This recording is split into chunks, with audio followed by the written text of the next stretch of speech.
been helpful for me is considering merits and demerits on both sides of kind of the political spectrum. Yes, like, that's key. Yeah, considering merits and demerits on both sides of the political spectrum is kind of something I try and practice these days. When I think about the political parties in America today, we kind of talked a little bit about this off air, but getting it on air now, you talked about there being really in actuality 4 kind of parties in America. Yeah.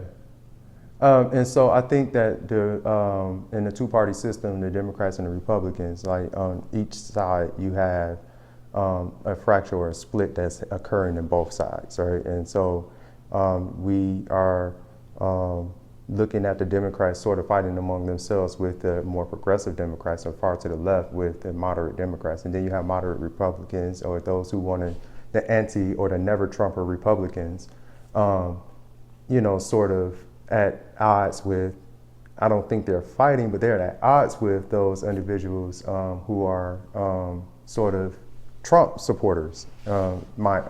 Maybe not even Trump supporters. Maybe just no, because I think that we, for the sake of lack of a better term in that moment, the term is more of a nationalistic. Right. That's what I was gonna say. More of a you got the moderate right.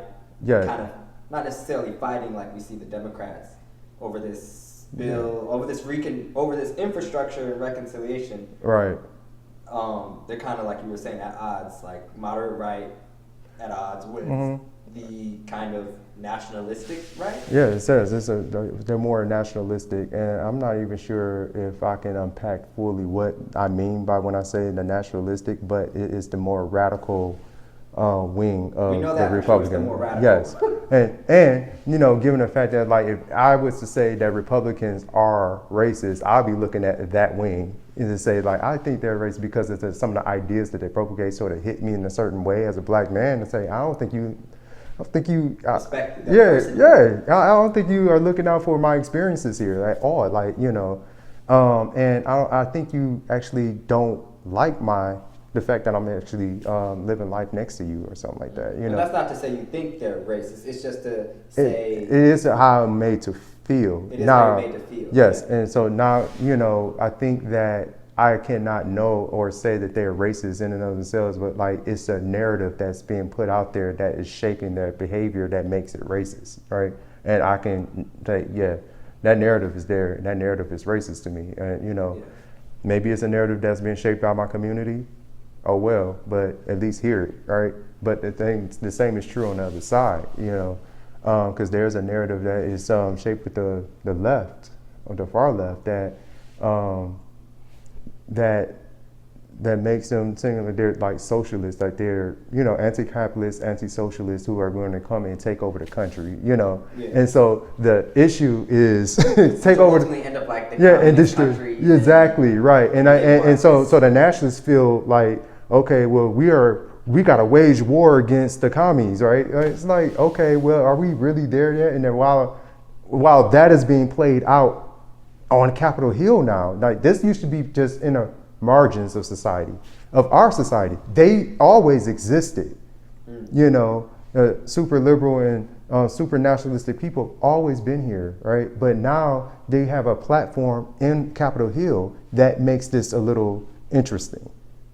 And so and it is I feel like the far left interesting to look at, not interesting to experience. No, it's to look to witness, right? And this is the reason the narrative is being said, put out there that okay, well, this is an attack on democracy, and both sides are saying the same thing, that the ultra liberal commies are trying to attack our precious country that we love so much and this democracy that we love so much, and then the right is saying that these liberals are coming in to and then of course the Capitol, what happened, the thing that happened at the Capitol on January 6th. I don't even know what we should.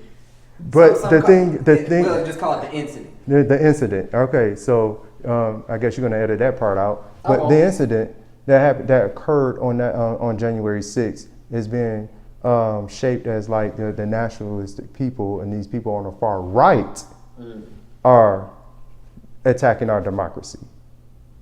They're saying the same thing, right? Right. And I think that is a very dangerous thing, because like now they have a platform by which they could say that a subsection of our country is dangerous to our democracy, right? And then those liberal or those Democrats and Republicans who are truly moderate, who are in the middle, are status quo. They're old and dying for the most part. And I shouldn't characterize it that way either. But there's a status quo there, and they're trying to hold on dear to what worked in the past. You know, and they're being in the middle of the road, and so and I can recognize that they're doing that, but it is I am also recognizing that they're doing it on a scale that they did not have to in the past, where the ideas and the radical ideas that are being represented on the far left and on the far right have now come into the political arena, and it's at play. It is a conversation that is being had at that level, and it's not just a conversation that is had on the margins.